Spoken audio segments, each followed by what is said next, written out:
Now we have covered the 7 primary energy centers and their relating tarot cards and encoded numbers.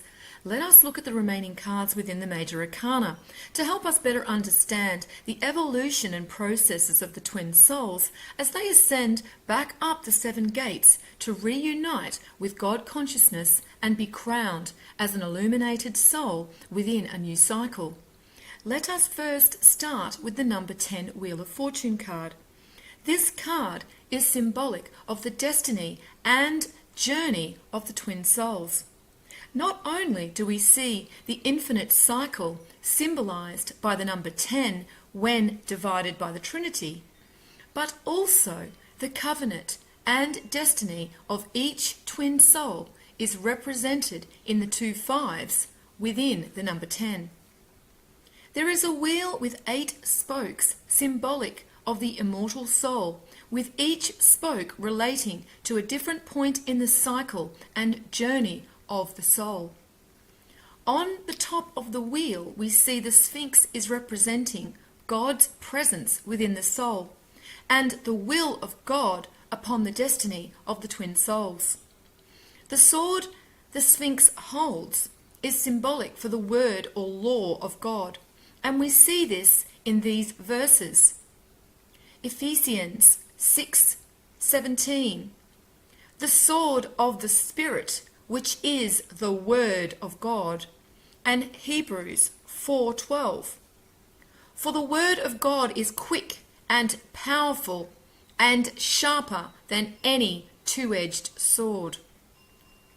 The half dog, half human creature is symbolic of the Hierophant, and we can see a similar representation of the Hierophant in religious symbolism, and even Anubis, who is present at the weighing of the heart ceremony.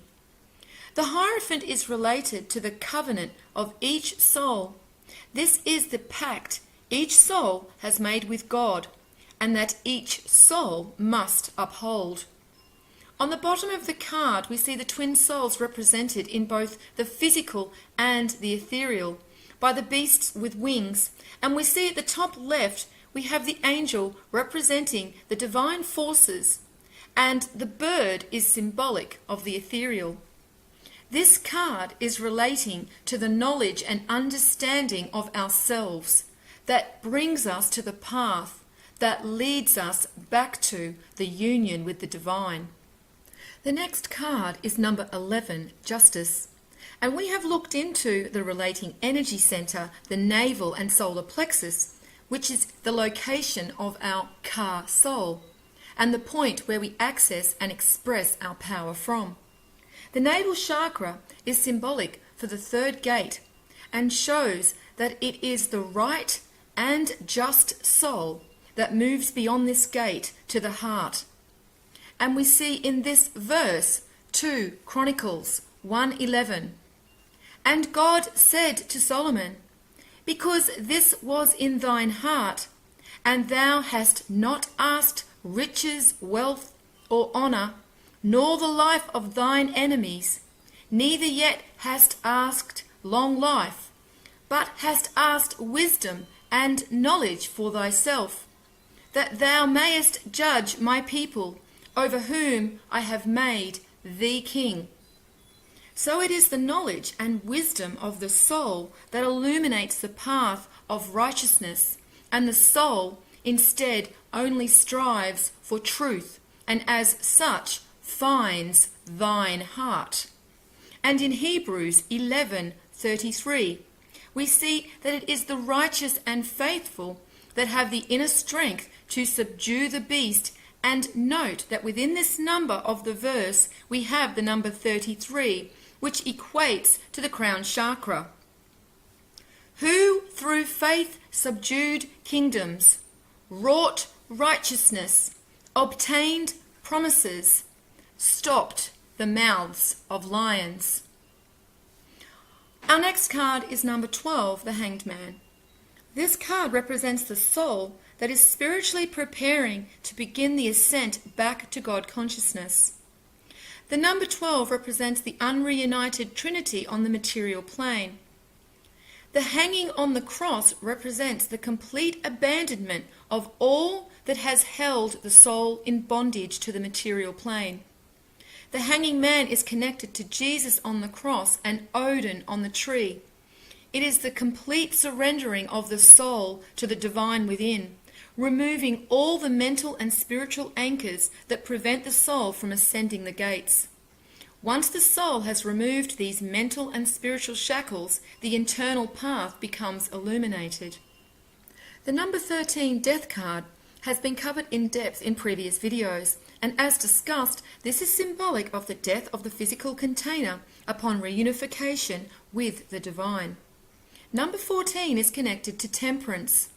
Temperance is symbolic for the divine path of the soul and the soul's covenant, as we see 1 and 4 equate to 5. This path is being represented on the card beside the angel and leads into the mountains, where there is a shining crown symbolized. This is showing that if the covenant is upheld, the inner path is revealed and the divinity within the soul will be realized. Divine consciousness is within the ether and is being poured from the top cup to fill the bottom cup on the lower ethereal planes. We can also see the sun represented in the circle with the dot upon the angel's head, and the head is glowing, symbolic of the light of God transmuted through the sun.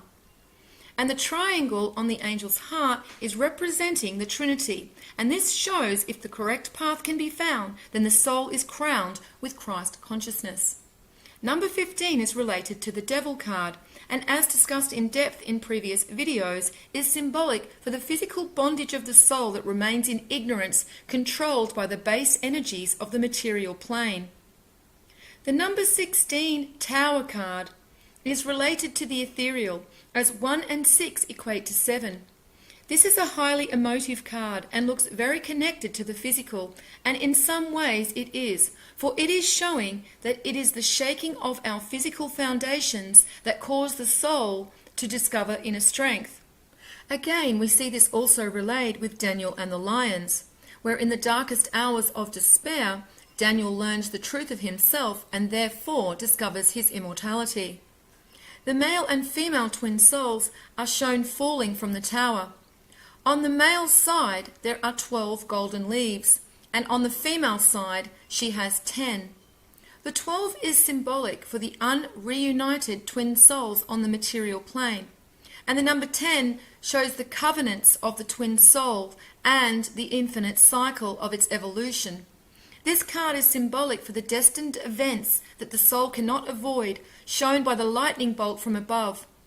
And it is these events of pain and disruption that the opportunity of spiritual growth and inner strength can be found. Card number 17 is the star, and we have discussed this card in detail within previous videos also. The star is symbolic of the soul's potential illumination at the time of the cycle, when the light of the Creator, symbolized by the 8-pointed star, returns to us. Number 18 is the moon card. Again, we have discussed this card in detail in previous videos. The moon represents the ethereal plane and energies that govern the emotions of the soul. Card number 19 is the sun and represents the physical plane, but also the potential of God manifest through the soul onto the material plane. The child wears 7 flowers upon the head, representing the ethereal self. There is also a red feather upon the head, symbolizing Orion and the Christ light being transmuted through the sun and illuminating and purifying the soul, symbolized by the child on the white horse. The red cloth is representing the divinity within the soul, and the 4 sunflowers represent earth and foundation. Number 20 is the judgment card. This is the equivalent of the weighing of the heart ceremony, when the light of the Creator returns to fully illuminate each soul. The number 20 is also connected to the heart on the ancient Egyptian number key. So again, we see that it is through the heart, full of light, that we are granted access through the 6th gate to reunite with the divine. On the card, we see that the souls are represented in a grey-bluish colour, representing their physical containers. As we saw with the death card, when we are manifest in the physical form on the material plane, we are essentially in death. And this is what is represented in the judgment card and why the souls are shown in coffins. We can also see across the water that the ethereal plane is represented, and there are also souls that wait in judgment, and this is because the light of the Creator illuminates both the physical and ethereal planes. And those souls who have passed over into the ethereal are also weighed. Psalms 107:20. He sends his word and heals them and delivers them from their graves. John 5:28. Marvel not at this, for the hour is coming, in which all that are in the graves shall hear his voice. The trumpet is symbolic of the divine resonance that awakens the souls and brings with it healing and protection, symbolized by the flag with the red cross. We see again a connection to the Freemasons and the Red Cross, as they have within their organization the Order of the Red Cross. Lastly, we have number 21, the World card, and we see in the number 21, it is representing the Trinity that have reunited and now separated once again at the beginning of a cycle at the height of consciousness. The World card is symbolic of what all souls in higher consciousness have in their power. The female is represented in the middle with the two scrolls representing the Word of God and the complete divine knowledge they now have access to. She is also symbolic of the female creation forces that birth the souls onto the material plane. Around her is a wreath representing the full cycle being completed, and the soul has now been rewarded with knowledge and the full understanding of their divinity. On the top and bottom of the wreath, we see that the infinity symbol is being represented. Therefore, we have a connection to the number 88 and the male and female twin souls depicted here also. Around the outside of the wreath, we see a man and three animals. The man represents the male twin soul birthed through into the new cycle with the female creational forces. The eagle is symbolic of the ethereal energies and the ether, while the lion is symbolic of inner strength and courage. The bull is referring to inner wisdom. Both animals are also representing the physical attributes of the soul.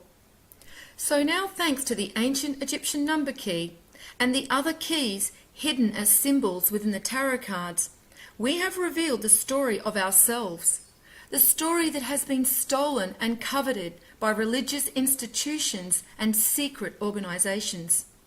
However, we have only just scratched the surface of this truth of who we are.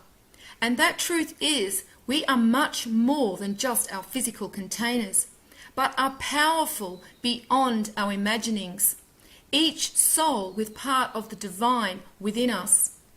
And it is this divine spark within us that is illuminated when the light of Orion and Christ consciousness returns at the end of the cycle. And it is then that our hearts are weighed and the worthiness of the soul is measured. Each of us has traversed this journey over the eons to get to the moment in time we now stand. In the next video, I will reveal the ancient Egyptian number key that has allowed us to unlock this knowledge about who we really are. Mark 4:22. For there is nothing hid which shall not be manifested, neither was anything kept secret, but that it should come abroad.